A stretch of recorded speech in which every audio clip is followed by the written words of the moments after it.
It carries a cash prize.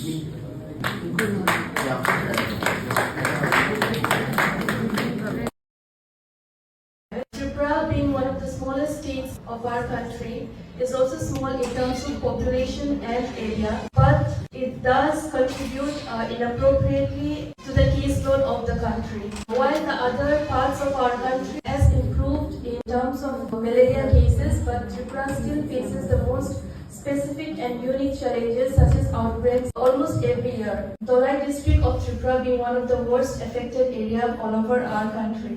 And the presence of parasites in the slides were confirmed by microscopy technique. A nested PCR was done to confirm the presence of parasite from the EDTA blood samples. This is one area which is very hard to reach and to work in those difficult populations because they are isolated, they live in desolate areas, and therefore it is a very commendable work that you have done there. Very nice. Thank you very much. Thank you very much. On to the next speaker.